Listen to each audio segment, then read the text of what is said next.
नानक कहते हैं मनन से, स्मरण से सुरति का जन्म होता है, स्मृति का दीप जलता है। और जब तुम वाणी में जाते हो, जब तुम बोलने लगते हो, तो वही स्मृति बुझने लगती है। तुमने कभी गौर किया, जितनी गड़बड़ियां तुम्हारे जीवन में आई हैं, उनका मूल तुम्हारी वाणी है, तुम्हारे शब्द हैं। 90% से भी ज्यादा झंझटें तुम्हारे बोलने से पैदा होती हैं। अगर तुम मौन रहो तो 90% झंझटें उसी क्षण गिर जाएं। सोचो, तुम बोलते हो और फंस जाते हो। क्यों फंसते हो? क्योंकि जब तुम बोलते हो तो तुम्हारा ध्यान अपने पर नहीं रहता। बोलने में चेतना बाहर बह जाती है। चेतना एक तीर की तरह है, उसका फल जिस ओर जाता है, ध्यान वहीं टिकता है। जब तुम किसी और से बोलते हो तो तीर दूसरे की ओर चला जाता है, और तीर का पिछला हिस्सा, तुम्हारी अपनी जड़, तुम्हारी आत्मा अंधकार में छूट जाती है। तभी बातें निकल जाती हैं जिन्हें बोलने के बाद जीवन भर पछताना पड़ता है। कभी सोचा भी नहीं था और जुबान से निकल गया, मैं तुमसे प्रेम करता हूं। पहले ख्याल भी ना आया था, बातों बातों में बात निकल गई, अब फंस गए।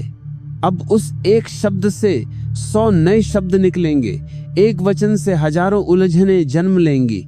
यही तो है, जीवन की जंजीर शब्द से शुरू होती है, और जब एक बार शब्द बाहर आ गया तो अहंकार उसे पकड़ लेता है। अब अहंकार कहता है इसको निभाना है।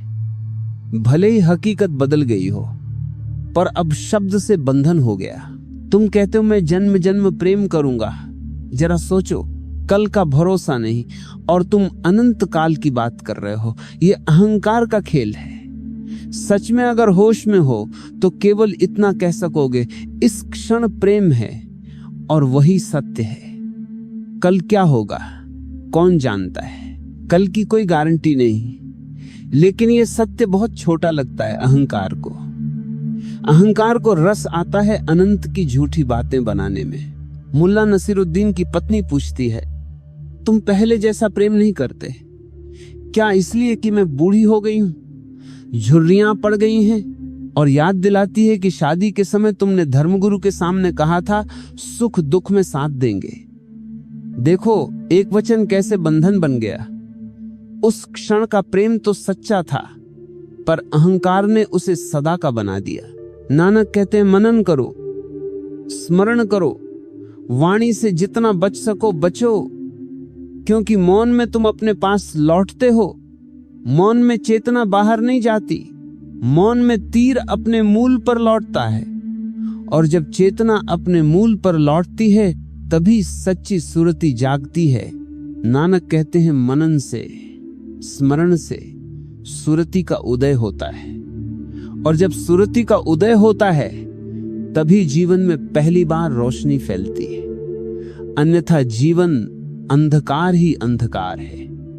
देखो तुम्हारी सारी मुश्किलें, तुम्हारी सारी परेशानियां, तुम्हारे सारे झंझट, सबकी जड़ खोजो तो वह शब्दों में मिलेगी। तुम बोलते हो और उसी क्षण गड़बड़ी शुरू हो जाती है। अगर तुम न बोलो, अगर तुम मौन रहो तो 90% झंझटें तत्काल गिर जाएं। लेकिन बोलना आसान है, मौन कठिन है, क्योंकि बोलने में चेतना बाहर जाती है। चेतना का तीर सामने वाले की तरफ चला जाता है, तीर का फल दूसरे पर टिकता है, और पिछला हिस्सा जो तुम हो वह अंधकार में छूट जाता है। जब तुम बोलते हो तो तुम अपने को खो बैठते हो, और तब वही बातें निकल जाती हैं जिन्हें बोलकर तुम जीवन भर पछताते हो। प्रेम का ही उदाहरण लो। अचानक बिना सोचे समझे तुम कह बैठते हो मैं तुमसे प्रेम करता हूं। शायद अभी तक ख्याल भी ना आया था, लेकिन बोलते बोलते बोल दिया। अब तुम फंस गए। अब उस एक शब्द से 1000 बातें और निकलेंगी। अब अहंकार बीच में आ जाएगा। अब अहंकार कहेगा निभाना, और जीवन भर एक बंधन में उलझ जाओगे। यही तो होता है जब तुम कहते हो जन्म जन्मांतर तक प्रेम करूंगा। जरा सोचो, कल का भरोसा नहीं, अगले क्षण का भरोसा नहीं, और तुम अनंत काल की बात कर रहे हो। यह सिर्फ अहंकार का खेल है। अगर तुम सचमुच होश में हो तो इतना ही कह सकोगे इस क्षण प्रेम है, और वही सत्य है। कल का कोई भरोसा नहीं, लेकिन ये सत्य छोटा लगता है। अहंकार को अनंत की झूठी बातों में रस आता है। मुल्ला नसीरुद्दीन की पत्नी पूछती है, अब तुम पहले जैसा प्रेम नहीं करते क्या? इसलिए कि मैं बूढ़ी हो गई हूँ, जुर्रियां पड़ गई हैं। और मुल्ला ने कहा, मैंने तो सिर्फ इतना कहा था कि सुख दुख में साथ दूंगा, बुढ़ापे का किसने कहा था? समझने की बात है। प्रेम उस क्षण में था, लेकिन शब्द ने उसे सदा का बना दिया। और सदा का मतलब है हर स्थिति में, हर परिस्थिति में। लेकिन जीवन बदलता है, परिस्थितियां बदलती हैं। प्रेम अगर बदल जाए तो उसमें अपराध कहाँ है? अपराध सिर्फ झूठ में है। जब प्रेम न हो और तुम कहो कि प्रेम है, यही पाप है। नानक कहते हैं, बोलने से सावधान रहो, क्योंकि बोलते समय सुरति खो जाती है। सुरति तभी जागती है जब तुम मौन में उतरते हो। बुद्ध ने भी यही कहा, सम्यक स्मृति, राइट माइंडफुलनेस। तुम जो भी करो सजग होकर करो, चलो तो सजग होकर चलो, खाओ तो सजग होकर खाओ, यहां तक कि पलक झपकाओ तो भी होश पूर्वक झपकाओ। एक सूफी कथा है। गुरु ने 4 शिष्यों को मौन में बैठाया। सांझ हो गई, मस्जिद अंधेरी हो गई, चारों बैठे हैं, किसी ने दिया नहीं जलाया। तभी नौकर निकला। एक ने कहा, अरे भाई दिया जला दे। दूसरा बोला, तू बोल गया, गुरु ने मना किया था। तीसरा बोला, तुम भी बोल गए। और चौथा बोला, हम तो अब तक चुप थे। हंसी आती है, लेकिन यह हंसी तुम्हारी ही कहानी है। तुम मौन में बैठो तो पता चलेगा कि भीतर कितना बोलते हो। मौन में बैठो तो भीतर का शोर और साफ सुनाई पड़ता है, और बाहर कोई बहाना मिल जाए तो जुबान फूट पड़ती है। इस कहानी का सार यह है कि उन चारों में से किसी को भी स्मरण न रहा कि वे मौन के लिए बैठे थे। बस ध्यान बाहर चला गया। किसी पर ध्यान गया, सुरति चुक गई। नानक कहते हैं, मनन से ही सुरति जन्म लेती है। सुरति का अर्थ है दोनों ओर देखने की क्षमता। साधारण आदमी जब बोलता है तो ध्यान सिर्फ बाहर होता है, लेकिन बुद्ध जब बोलते हैं तो ध्यान बाहर भी होता है और भीतर भी। वही 2 फल वाला तीर है, एक फल दूसरे की ओर, एक फल अपनी ओर। वही सजगता, वही सुरति है। और जब सुरति है तब शब्द अमृत बन जाते हैं। तब एक भी शब्द तुम्हें झंझट में नहीं डालता। लेकिन बिना सुरति के हर शब्द जंजीर बन जाता है। तो याद रखो, पाप कोई कर्म नहीं है, पाप अचेतनता है। और पुण्य कोई कर्म नहीं है, पुण्य चेतनता है। फर्क केवल चेतना का है।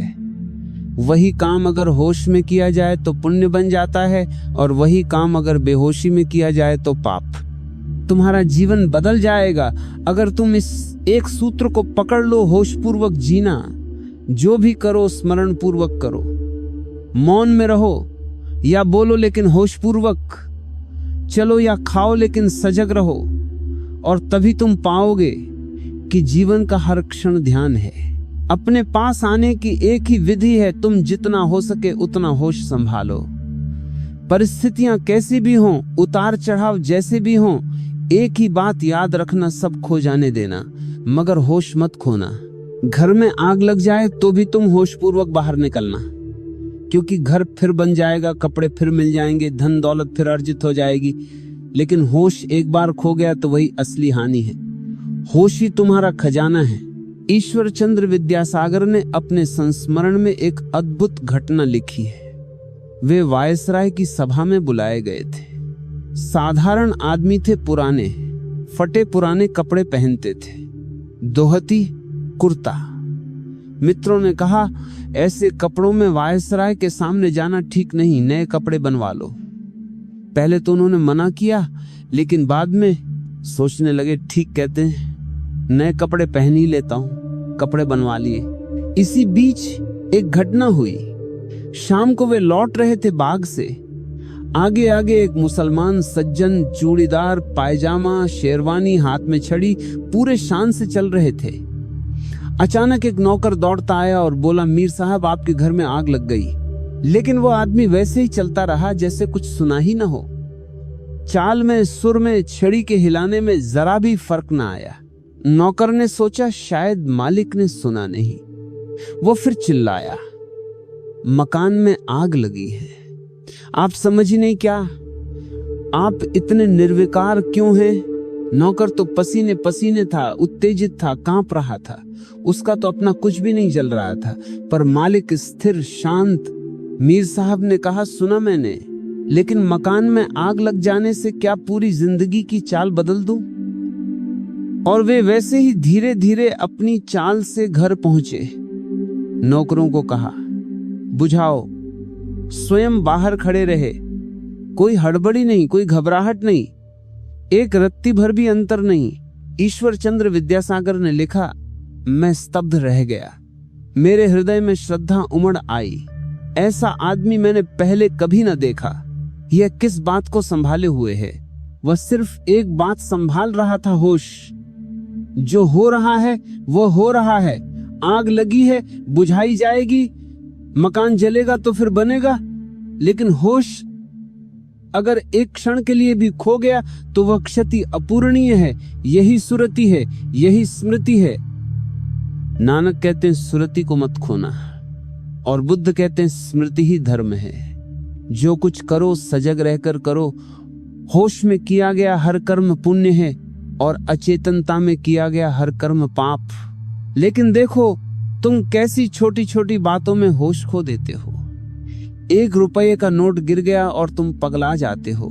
पागल की तरह ढूंढते फिरते हो, जहां नहीं है वहां भी देखते हो। आंखें चौड़ी हो जाती हैं, जैसे दुनिया डूब गई। नोट से बड़ा तुम्हारा होश है, मकान से बड़ा तुम्हारा होश है, जीवन की सारी संपत्ति से बड़ा तुम्हारा होश है। क्योंकि अगर होश खो गया तो सब व्यर्थ है, और अगर होश बचा रहा तो सब फिर से पाया जा सकता है। तो मैं तुमसे कहता हूं, सब खो जाने देना, एक ही बात मत खोना, होश। यही तुम्हारा केंद्र है, यही तुम्हारी आत्मा है, यही तुम्हारा परमात्मा है। सबका रास्ता एक ही है, अपने पास आना। और अपने पास आने का एक ही उपाय है, होश संभालना। जितना हो सके उतना सजग रहो। परिस्थिति कैसी भी हो, सुख हो या दुख, आग लगे या पानी, एक चीज मत खोना, तुम्हारी चेतना, तुम्हारी स्मृति, तुम्हारी सुरति। बाकी सब कुछ खो भी जाए तो भी कुछ नहीं, पर यदि चेतना खो गई तो सब कुछ ही खो गया। ये सबसे बुनियादी बात है, और यही वह ज्ञान है जो साधु संत और बुद्ध तुम्हें बार बार समझाते रहे हैं। तुम्हारी जिंदगी के छोटे छोटे पागलपन सोचो, एक चीज गिर गई, कोई छोटा सा डब्बा खुल गया और तुम पागलों की तरह भागते फिरते हो। यही मूर्खता है। तुमने कभी सोचा कि उस डब्बे से ज्यादा मूल्यवान क्या है जो खो गया है? तुम जिस चीज को खो समझकर चिल्ला रहे हो, उसकी तुलना में तुम्हारी सुरति कहीं ज्यादा अनमोल है। पर तुमने आदतन अपनी इंद्रियों को मालिक बना लिया है। इंद्रियां जो कि लालच, भय, चाहत, नफरत से भरी हुई हैं, और उन पर तुम्हारा नियंत्रण नहीं रह गया। इसी वजह से तुम छोटी छोटी बातों में खो जाते हो, और बड़ी चीजें जैसे आत्मा, चेतना, परमात्मा वे छूटे रहते हैं। नानक क्या कहते हैं? मनन से मन और बुद्धि में सुरति का उदय होता है। यह मनन साधारण सोच विचार नहीं, ये उस तरह की उपासना है जिसमें विचार ही धीमे धीमे विलीन हो जाते हैं, और एक शुद्ध देखना, एक जागृत स्मरण बचता है। जब तुम बोलते हो तुम्हारा ध्यान बाहर चला जाता है। बोलना बाहरी संबंध बनाना है। बोलना मतलब सेतु बनाना। सेतु बनाते हुए तुम अपने केंद्र से दूर खींचे चले जाते हो, पर जब तुम चुप हो जाते हो तो वही सेतु टूट जाता है, और तीर चेतना का तीर वापस तुम्हारी ओर मुड़ता है। यही उल्टी यात्रा है, अंतर यात्रा की शुरुआत है। तभी पहली बार तुम कह सकते हो मैं हूं। ओंकार जब गहराता है तो ये सब और स्पष्ट हो जाता है। पहले तुम्हारा उच्चार घटता है, जोर कम होता है, और अंदर की आवाज तेज होने लगती है। बाहर बोलने की जरूरत घटती है, क्योंकि अंदर कुछ बोल रहा होता है, और जब शब्द भी बंद हो जाते हैं, सिर्फ नाद बचता है, तभी सच्ची सुरती आती है। वह परिपूर्ण सावधानी, वह परिपूर्ण जागरण। तुम्हारी नींद टूटती है, वह जन्मों की नींद जो कि तुम्हें संसार के बारे में अंधा बनाती थी। वैसा अनुभव आता है जैसे सुबह हुई हो, ब्रह्म मुहूर्त आया हो। फिर दुनिया अलग दिखाई देती है, हर पत्ता, हर हवा के झोंके में उसका नाम जिंकृत करता है। ये कोई कल्पना नहीं है, ये अनुभव है। मन अंधापन है और मनन आंख का खुल जाना है। मैं बार बार कहता हूं, मनन करिए, देखिए, भीतर उतरिए। मनन से ही सारी भुवन सुधा प्रकट होती है। मनन से ही जीवन की महिमा खुलकर सामने आ जाती है। तब तुम देख पाते हो कि रत्ती रत्ती में उसकी हस्ताक्षरियां हैं, सूक्ष्मता तक वह अपना चिन्ह छोड़ता है। जब तुम्हारा ध्यान भीतर रहता है तो संकेत मिलते हैं। जीवन फिर रहस्य नहीं रहता, जीवन उस अनंत लीला की अनुभूति बन जाता है। और दूसरा बड़ा सत्य, शब्द की सीमा। शब्द जहां तक उपयोगी है, उपयोगी है, पर शब्द जब चल पड़ा तो अहंकार उसमें घुस आता है। तुम कहते हो मैं जन्मजात प्रेम करूंगा, और तुम्हारी जुबान ने ऐसा वचन दे दिया जो तुमने अंदर से महसूस भी नहीं किया था। वही वचन तुम्हारे लिए जंजीर बन जाता है। अहंकार कहता है अब इसे पूरा करो, और पूरा करने के चक्कर में तुम स्वयं को खो देते हो। प्रेम का स्रोत सूख जाता है, प्रेम बोझ बन जाता है। इसलिए नानक कहते हैं, बोलना सावधानी से। बुद्धों के लिए बोलना ठीक है, क्योंकि उनके भीतर दोधारी तीर बन चुका होता है। बाहर भी चेतना और भीतर भी साक्षी। तब बोलने में भी सूरती बनी रहती है और शब्द अमृत बन जाते हैं। ये बड़ी सरल बात है, पर बहुत कठिन मौन। कैसे मौन? सिर्फ होंठ बंद कर देने से मौन नहीं आता। भीतर की बातों का मौन चाहिए। जब भीतर का शोर बंद हो जाता है, तभी बाहरी मौन फलदायी होता है। और यह काम अभ्यास मांगता है। इसलिए गुरु 4 शिष्यों को मौन में बैठाते हैं, और वे निद्रा में, प्रवचन में, आदतों में खोकर अपने उद्देश्य तक नहीं पहुंचते। कहानी मजेदार है, पर उसकी गंभीरता तुम्हारी ही कहानी है। तुम मौन में बैठे ही नहीं रहते, किसी न किसी बहाने से बोलते हुए पाए जाते हो, और हर बार बोलते समय सूरती कम होती जाती है। उसका दूसरा पक्ष, संकट में होश। ईश्वर चंद्र विद्यासागर का वह संस्मरण क्या कहता है? एक सज्जन को आग की सूचना दी जाती है और वह बिल्कुल शांति से चलता है, भीतर कुछ भी नहीं हिलता। ये कोई कठोरता नहीं, ये एक तरह की जागृत शांति है। उसे पता है कि आग है, पर उसने अपना होश नहीं खोया। सब व्यवस्था कर दी और फिर सब सही हुआ। यही सुरती है संकट में भी होश संभालना। पैसा, कपड़ा, प्रतिष्ठा सब कुछ नष्ट हो सकता है, पर चेतना जो बची रहती है वह सब कुछ फिर से बनाने का स्रोत है। तुम्हारी वासना, तुम्हारा मन, तुम्हारी पहचान, यही सब तुम्हें अंधा बनाते हैं। पश्चिम के दार्शनिकों ने भी सवाल किया कि जीवन का अर्थ क्या है। कुछ ने यह महसूस किया कि अर्थ का अभाव आत्महत्या तक ले जा सकता है, पर यह भी बेहोशी की चरम सीमा है। कारण यह है कि जब तुम अपने भीतर की गहराई से जुड़े नहीं, जब जीवन सिर्फ बाहरी सुख दुख का खेल बदता है। पर जो व्यक्ति मनन से जागा है, उसे हर चीज में अर्थ दिखता है, और अर्थ उसका भीतर का प्रकाश है, अर्थ उसका अपने होने का आनंद है, और वह किसी बाहरी सिद्धि पर निर्भर नहीं। अब व्यवहारिक बात, कैसे चित्त होना, कैसे सुरति पालनी चाहिए। 2-3 साधारण उपाय हैं जिन्हें मैं बार बार दोहराऊंगा। हर क्रिया को स्मरण पूर्वक करो। खाओ, चलो, बोलो, सुनो, परंतु सजग रहकर। संकट में भी अपने होश को केंद्रित रखो। आग लग जाए, कोई बात छूट जाए, जो करना है वह कर दो, पर इमोशन में बहकर अपना ध्यान खोना मत। मौन का अभ्यास करो। नित्य कुछ समय के लिए सचमुच चुप बैठो और अपने भीतर होने वाले संवादों को देखो। देखते रहो, पर उनमें न घुसो। यह साधना धीरे धीरे सुरति को स्थिर कर देगी। और याद रखो, सुरति वैसी चीज नहीं कि तुम उसे बाजार से खरीद लो। ये अभ्यास का फल है। ये एक तरह का भीतर का व्यायाम है। जैसा शरीर का व्यायाम शरीर को दृढ़ बनाता है, वैसे ही स्मृति का व्यायाम चेतना को पक्का करता है। स्मृति से तुम्हें जीवन की सच्ची दिशा मिलती है। स्मृति से तुम्हारी आंखें खुलती हैं, और जब आंखें खुलती हैं तब संसार की मूर्खताएं वैसी नहीं दिखती।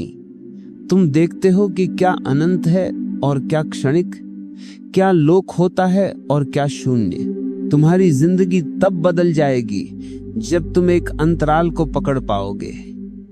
वह अंतराल जो दो भावों के बीच है, दो शब्दों के बीच है, दो क्रियाओं के बीच है। अगर उस अंतराल में तुम सजग रह सको, तभी तुम सुरति और मनन के स्रोत तक पहुंच पाओगे। और फिर हर क्रिया में एक गहराई आ जाएगी, ना कि प्रदर्शन के लिए बल्कि एक भीतर के उल्लास के लिए। यही वास्तविक ध्यान है जो जीवन को पूरा कर देता है और तुम्हारे अस्तित्व को अर्थशाली बना देता है। अंत में एक छोटी सी चुनौती। आज रात सोने से पहले खुद से पूछो, मैंने आज कितनी बार अपना होश खोया, कितनी बार छोटी छोटी बातों के लिए अपने को बेच दिया। और जो जवाब आए उससे बिना किसी अपराध भाव के देखो। फिर ठान लो कि कल एक बार और सामान्य परिस्थिति में एक बेचैन पल में तुम अपने होश को नहीं खोओगे। ये छोटा सा प्रतिज्ञा पर्याप्त है, और इसी छोटे छोटे प्रतिज्ञाओं का संचय तुम्हें भीतर की ओर खींचेगा। याद रखो, सभी चीजें खो सकती हैं, जो नहीं खोनी चाहिए वह सुरति। सुरति जो रहेगी वही जीवन का प्रकाश बनेगी। सुरति जो खो जाएगी वही अंधकार है। और जब वह प्रकाश जाग उठेगा तब तुम देखोगे कि जीवन हमेशा से ही पूर्ण था। तुम्हारे पास जो सबसे बड़ा उपहार रखा गया है वही तुम बेकार समझकर वापस फेंक देते हो। ये कोई छोटी बात नहीं है। तुम दुनिया में इतने व्याकुल हो, इतने भटके हो कि जो वास्तविक धन तुम्हारे भीतर रखा गया था, स्मृति, सुरति, होश, उसको तुम निकाल कर फेंक देते हो उन छोटी छोटी चीजों के लिए जिनका कोई मूल्य ही नहीं। ये अनजाना अंधापन है। और जब तुम जागते हो, उस जगने की महिमा क्या कहने। उसके भुवन परत पर परत खुलते चले जाते हैं, जैसे किसी फूल की पंखुड़ियां धीरे धीरे खुलती हैं, और हर पंखुड़ी के साथ एक अनंत आनंद फूट पड़ता है। ये जागरण कोई कथनी से नहीं आता, ये स्मरण से आता है। नानक कहते हैं, मनन से मन व बुद्धि में सुरति का उदय होता है। मनन मतलब सतर्क होने की एक ऐसी दृष्टि जो फालतू विचारों को काट दे, जो तुम्हें भीतर खींचे, जो तुम्हें तुम्हारे केंद्र तक पहुंचा दे।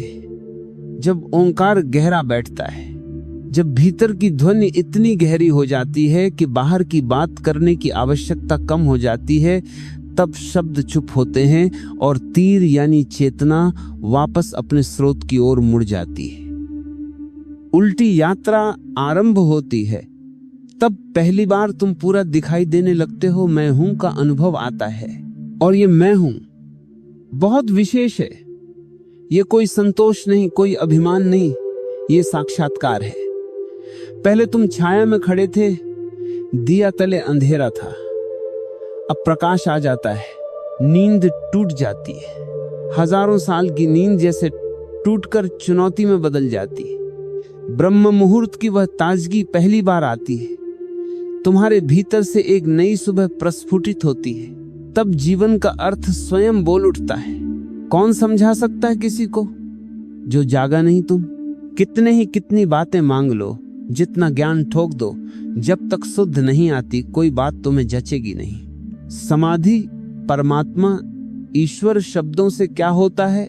तुम शब्द सुनते रहो, पुस्तकें पढ़ते रहो, गुरु सुनते रहो, पर जब तक तुमने खुद अनुभव न किया हो। नानक, बुद्ध, कबीर, सारे उन लोगों के वचनों की महिमा तभी तुम्हें जचेगी जब तुम्हारे अंदर शुद्ध आएगी, जब तुमने मनन का रास्ता पकड़ा होगा। वरना वे लोग तुम्हारे लिए केवल विचारों के जलेबियां रहेंगे, स्वादिष्ट पर खाली। और शब्द का संकट क्या है? शब्द यदि बेहोशी में निकले तो वे तुम्हें मुस्कुराहट नहीं देते, वे तुम्हें जंजीर में डाल देते। तुम बोलते हो मैं तुझे जन्मों जन्म प्यार करूंगा, और पल भर में तुम्हारे भीतर बदल जाता है। तब वही वचन तुम्हारा मालिक बन जाता है और अहंकार कहता है निभाओ। तुम निभाने की कोशिश करोगे तो प्रेम खत्म हो जाएगा, निभा नहीं पाओगे तो पछताओगे। अहंकार के लिए अनंत का वादा करना मधुर है, पर वह मधुरता असत्य की मिठास है। सच तो इतना सरल है, यदि तुम सच में होश में हो तो बस कह दो इस क्षण मुझे प्रेम है। वही सच्चा और जीवंत है। इसलिए नानक ने कहा मनन से मुंह पर मार नहीं खानी पड़ती। मुंह पर मार वह जो तुम झेलते हो बार बार, जब तुम्हारी बातों और कर्मों का शर्मनाक परिणाम सामने आता है। रोज थूकना और फिर चाटना तुम्हें यही करना पड़ता है, क्योंकि तुमने बिना स्मृति के, बिना होश के व्यवहार किया। रोज का पश्चाताप, रोज का पछतावा, ये तुम्हारी दशा बन चुकी है। तुम मौसम की तरह बदलते हो, तुम्हारा कोई तत्व स्थिर नहीं, क्रिस्टलाइज नहीं, और इसीलिए जीवन का भरोसा, जीवन की ठोसियत सब टुकड़े टुकड़े रह जाती है। और मृत्यु का भय, तुम उससे क्यों डरते हो? क्योंकि तुमने जीवन को बेहोशी में बिता दिया। दिन भर का जीवन यदि भूलों और आवेगों में गुजरेगा तो आखिर में मरते वक्त वही भय बाहर आकर खड़ा होगा। चीखे, रोष, बचने की जद्दोजहद, यही यम का मुख है भय। पर जो आदमी स्मरण पूर्वक जीता है, जिसने अपने भीतर साक्षी खड़ा कर लिया, वह मरते समय पाता है कि मृत्यु कोई दुष्ट शत्रु नहीं, वह एक द्वार है परमात्मा का आमंत्रण, विलीनता की प्रक्रिया। मृत्यु तब भय नहीं, आलिंगन बन जाती है। ठीक वैसा ही जैसे सुबह का फूल जागने पर खिल उठता है, उसी तरह जागकर मरना भी एक फूल का खिलना है। मृत्यु जीवन की परिपूरकता है, न कि उसका समाप्ति वक्त। और ये अनुभव वही पाते हैं जिन्होंने मनन से जीवन को देखा है। इसलिए दूसरी बार कहूंगा, मनन करो, स्मरण करो। स्मरण वह कि जो तुम्हें हर क्रिया में सजग रखे। स्मरण वह कि जो तुम्हें शब्द बोलने से पहले रोक दे, जो तुम्हें किसी वचन को देने से पहले भीतर झांकने को बाध्य करे। और व्यवहारिकता में तुम छोटी छोटी आदतों से बनते हो। हर बार जब कोई छोटा सा उत्तेजक घटता है, नोट गिर जाता है, अफरा तफरी हो जाती है, तुम्हारा होश खो जाता है। यही छोटी छोटी बार बार की हार है। पर यह हार वैसी नहीं जैसी तुम समझते हो। यह हार तुम्हारी आत्मा की जिद है। तुमने अपने होश को बेच दिया। जीवन बहुत बड़ा उपहार है, उसका उपयोग करने का तरीका स्मृति में छुपा है।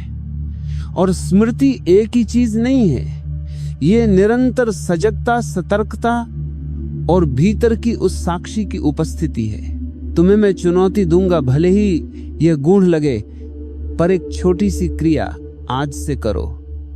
क्रिया और क्रिया के बीच उस अंतराल को पकड़ो। शब्द और शब्द के बीच, विचार और विचार के बीच, सांस और सांस के बीच उसी खाली जगह में ध्यान रखो। यदि तुम उस अंतराल को पकड़ सको तो अचानक तुम्हें यह पता चल जाएगा कि तुम में एक नया केंद्र खड़ा हो गया है। फिर शब्दों का दायित्व बदल जाएगा। वे बेहोशी के जाल नहीं रहेंगे, वे सूक्ष्म संकेत बनेंगे। आखिर में ये सब बातों का सार यही है कि जीवन की महिमा तब प्रकट होती है जब तुमने खुद को याद कर लिया हो। जब तुम्हारी आंखें खुलती हैं, तभी जीवन का उद्देश्य स्वयं बोल उठता है। तब तुम्हें कोई और प्रमाण नहीं चाहिए, कोई और किताब नहीं चाहिए। तुम स्वयं जीवन हो और जीवन का हर एक अणु उसी ओर बोलता है। तब मृत्यु भी निमंत्रण बन जाती है और मरण का भय मिट जाता है। याद रखना, हर क्षण एक अवसर है। हर क्षण तुम जियो या भूल जाओ, पर एक वस्तु सदैव अनमोल है, स्मृति, सुरति, होश। उसे मत खोना, उसकी रक्षा करना वही जीवन की सबसे बड़ी साधना है। जीवन का सबसे बड़ा अपराध ये नहीं कि तुम गलत करते हो। जीवन का सबसे बड़ा अपराध ये है कि तुम जागृत न रहकर उसे गुम कर देते हो। तुम हर क्षण चुपचाप अपने पास रखे हुए उस अमूल्य खजाने को फेंकते चले जाते हो, स्मृति, सुरति, होश, और फिर आश्चर्य करते हो कि जीवन क्यों सूना है, ये आश्चर्य उसी तरह है जैसे आदमी अपनी आंखें बंद करके अंधेरे में जलन की शिकायत करे। तुम्हारे पास वही उजाला है जो तुम खो रहे हो और तुम उसे व्यापार कर रहे हो कुछ छोटे छोटे भ्रमों के साथ। मनन वह कुंजी है जो ये ताला खोलती है। मनन का अर्थ कोई दिमागी गणित नहीं। जब तुम बोलते हो चेतना बाहर चली जाती है, शब्द सेतु बनाते हैं, दूसरे के लिए संगीत बजाते हैं और उसी संगीत में तुम अपनी आत्मा का राग भूल जाते हो। पर जब तुम मौन में उतरते हो तब तीर उल्टा मुड़ता है। बाहरी यात्रा रुकती है और अंतर यात्रा शुरू होती है। इसी उल्टी यात्रा में पहली बार तुम सचमुच कह पाते हो मैं हूं। ये मैं हूं किसी अहंकार की घोषणा नहीं, बल्कि साक्ष्य है कि असल में तुम वहां उपस्थित हो। ओंकार का गहरापन तब आता है जब भीतर की ध्वनि इतनी परिपक्व हो जाए कि बाहर की जरूरत घटे। शब्द घटते हैं, नाद बढ़ता है, बाहरी बातचीत का ताना बाना ढीला पड़ता है और भीतर के संवाद का संगीत सुनाई देता है। जब शब्द भी मौन में बदल जाते हैं और केवल नाद बचता है, तब सुरती आ जाती है, एक ऐसी सजगता जो दो धारी तीर बन चुकी है, बाहर भी देखती है और भीतर भी। तब बोलने का अर्थ बदल जाता है। अब वह अनावश्यक नहीं, अब वह साक्षी के साथ होता है। ऐसे लोगों के शब्द कभी पाश नहीं बनते, वे मुक्त कर देते हैं। दुनिया की सबसे मूर्ख बात यह है कि तुम अनंत के वादे कर देते हो और अनंत पर टिके रहने की शक्ति नहीं रखते। जन्म जन्म प्यार करूंगा, यह वादा अहंकार का मीठा नशा है। प्रेम अगर सच में है तो वह केवल इस क्षण में बोलता है, इस क्षण मुझे प्रेम है। वही सच्चाई है, वही जीवंतता है। अनंत का शब्द अहंकार का सहारा है, वह बड़ा दिखता है पर अंदर खोखला होता है। तुम्हारी वाणी अगर होश में निकली, मनन से निकली, तो वो कभी तुम्हारा मालिक नहीं बनेगी। पर जब तुम बेहोशी में बोलते हो तो तुम्हें रोज अपनी बातों पर मुंह की मार खानी पड़ती है। रोज थूकना, रोज चाटना, यही तुम्हारी हालत है। इसीलिए मौन का अभ्यास बड़ा आवश्यक है। मौन केवल होठों को बंद रखने की बात नहीं, वह भीतर की उस गुरगुराहट को भी शांत करने का तरीका है और तुम्हें हमेशा बोलने पर बाध्य करती है। गुरु ने 4 शिष्यों को मौन हेतु भेजा और वही चारों भूल कर चला गया कि वे मौन के लिए बैठे। यह तुम्हारी ही कहानी है। तुम जिस उद्देश्य से कुछ करते हो, उसी उद्देश्य से बहक जाओ। मौन की सच्ची शक्ति तब आई जब तुम हर बहाने के बीच में ना रहो, हर उत्तेजना के बीच में ना बहो। उस बिच्छे के अंतराल को पकड़ो जहां शब्द और शब्द के बीच, विचार और विचार के बीच खालीपन है। वही अंतराल तुम्हारा परम स्थान है। स्मृति का अर्थ केवल पुरानी यादों का ढेर नहीं, स्मृति वह सतर्कता है जो तुम्हें हर क्षण सजग रखे। जब संकट आए, आग जैसा कोई भय, तो जो व्यक्ति सचमुच स्मृति में खड़ा होता है वह पागलपन नहीं करता। ईश्वर चंद्र विद्यासागर की कहानी में जो मुसलमान सज्जन दिखा, वह जिस आत्म स्थिरता से चलता रहा, यही स्मृति है। उसने सुना कि आग लगी है, उसने काम किया जो करना था, पर उसकी चाल नहीं बदली। वह संतशील नहीं था, बल्कि उसके भीतर का होश इतना प्रबल था कि बाहरी तूफान भी उसे विक्षुब्ध न कर सका। यही वह खजाना है जिसे तुम बेचकर छोटी छोटी चीजों के पीछे भागते हो, और जीवन का चरम परीक्षण मृत्यु वह सब कुछ खोल कर रख देती है। जैसा तुम जीते हो वैसा तुम मरते हो। नानक के होंठों पर फूल खिले, वसंत आया। यह कोई ग्रामीण याद का मुहज्जूर नहीं था, यह अनुभव था। जब किसी ने जीवन को जागकर जिया हो तो मृत्यु उसके लिए अंधकार का मुंह नहीं बनती, वह एक द्वार बन जाती है, एक आमंत्रण बन जाती है। ज्ञानी नाचता हुआ, गाता हुआ आत्मा के प्रिय के पास जाता है। अज्ञानी कराहता है, चीखता है, अपने सांस के लिए जूझता है। यह यमदूत कोई बाहरी राक्षस नहीं है, वह तुम्हारा स्वयं का भय है। यदि तुमने जीवन भर भय के साथ जिया है तो भय तुम्हारे साथ ही मृत्यु तक आएगा।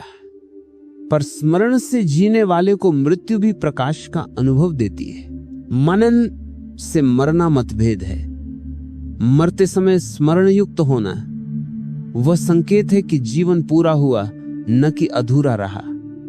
उस समय जो शब्द होंठों पर होते हैं वे जीवन की संक्षेपिका होते हैं। नानक ने फूलों का जो दृश्य बताया वह प्रतीक था। वह जहां जा रहा था वहां अनंत वसंत था। वह जगह भौतिक नहीं थी, वह अवस्था थी। आनंद की वह परिपूर्ण अवस्था थी जहां कुछ नहीं मुरझाता। इसलिए जो व्यक्ति जिंदगी में जागा है उसके लिए मृत्यु एक पुष्प विकास है, न कि एक समापन। प्रायोगिक उपाय: प्रतिदिन छोटी छोटी क्रियाओं में स्मरण करो। चलने की गति में, बोलने के बीच, खाने पीने में, बैठने उठने में, हर जगह सजगता का अभ्यास डालो। संकटों में भी होश संभालो। छोटी छोटी उत्तेजनाओं पर प्रतिक्रिया न दो। और सबसे बड़ा अभ्यास अंतराल पकड़ना। 2 सांसों के बीच, 2 विचारों के बीच, 2 शब्दों के बीच के उस खालीपन में अपने आप को उपस्थित करो। यदि तुम वहां खड़े रह सको तो तुम्हारी भाषा बदल जाएगी, तुम्हारा प्रेम बदल जाएगा, तुम्हारी मृत्यु बदल जाएगी।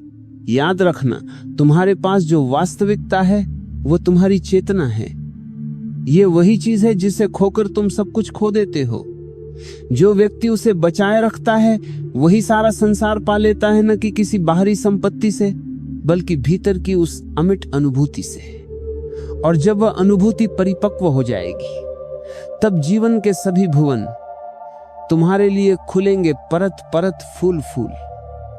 तब तुम जान लोगे कि जीवन का क्या अर्थ है, और उस ज्ञान से तुम्हारी मृत्यु भी गीत बन जाएगी। तो शपथ लो, छोटा सा वादा करो, आज से एक क्षण के लिए भी अपना होश न खोना। जब भी कोई उत्तेजना आए पहले उस अंतराल में उतर जाओ और फिर बोलो। पहले भीतर झांको और फिर बाहर कुछ करो। यही अभ्यास तुम्हें दयनीय भ्रमों से अलग कर देगा और तुम अनुभव करोगे कि जीवन का अर्थ, जीवन की महिमा और मृत्यु का मधुर निमंत्रण सब कुछ वही स्मृति है।